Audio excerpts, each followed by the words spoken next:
Welcome to the PrintGizmo tutorial series by eLinks. In this video, we are going to explain the new enhanced job board. We have enhanced the job board and created it to be more like a project management application.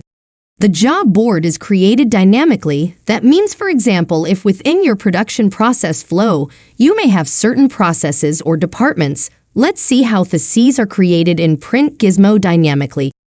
In front of us, we can see the job board summary widget located on your dashboard. If we click the View All button in the upper right-hand corner, we now see the job board summary. In the job board summary, we can see the status of the orders being processed and all those orders listed here. We also have different views. This is the summary view. We have the grid view where we can see jobs that are waiting for artwork, awaiting proof approval, proof approved, and proof approved with changes. We can see the orders for certain dates, such as yesterday, today, and tomorrow. We also have the list view. The great thing about the job board list view is we can group by due date, status, and order. You can also see the production order number, production due date and order date, customer, product details, and status. From here, we can use the drop-down to change the status of any order. Our choices are awaiting artwork, awaiting proof approval, proof approved with changes, proof approved, file review, awaiting proof with changes, in-print production, advanced finishing, ready for shipment, cancellation request, proof rejected, canceled, and refunded. As a print owner or administrator, these are very useful to place that particular order or quote into its proper status. You may also set your job board list view preferences by clicking the setup icon in the upper right corner. Remember to click Save when finished. We can see more of the quote by clicking under the production order number. We now can see the View Update Order screen. Here we can see the order date, order due date, sales agent, and invoice number along with the user's details.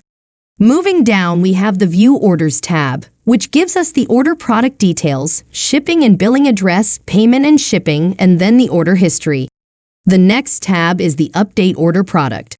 On the Update Order Product, here we have the ID of the product detail, comments where we can upload a file, or select a predefined comment such as proof uploaded, internal purchase order uploaded, order modified, shipping detail updated, product deleted, product added, artwork uploaded, product canceled, order canceled, and other.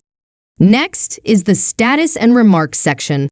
Here we have awaiting artwork, awaiting proof approval, and so on. Don't forget to hit Save after you make changes. Next is the Order Shipment tab. Here we can see the product details, the weight of the package and length, width and height, shipping company and tracking information, and any actions. You can also create a shipping label, which can be printed right off your local printer just by filling in the information. In the Order Notes tab, any notes that were placed on the order are here. We can also add a note, whether it be generic, pre-press, graphics, shipping, or invoice. There are predefined comments such as proof uploaded, internal purchase order uploaded, order modified, shipping details updated, product deleted, product added, artwork uploaded, product canceled, order canceled, and other. Under the Order History tab, we can see the history of the order itself. You can select the entire order or one particular item within that order from the drop-down. On the Quote History tab, we can look at all quotes or quotes just for this particular order using the drop-down menu. You may also reorder these products by simply clicking the Reorder button. For more details and information on the job board widgets and screens, please consult our knowledge base. We hope this tutorial was useful and helps you to better understand PrintGizmo's job board. If you have any questions or challenges, please feel free to contact one of our support gurus. Thank you for watching.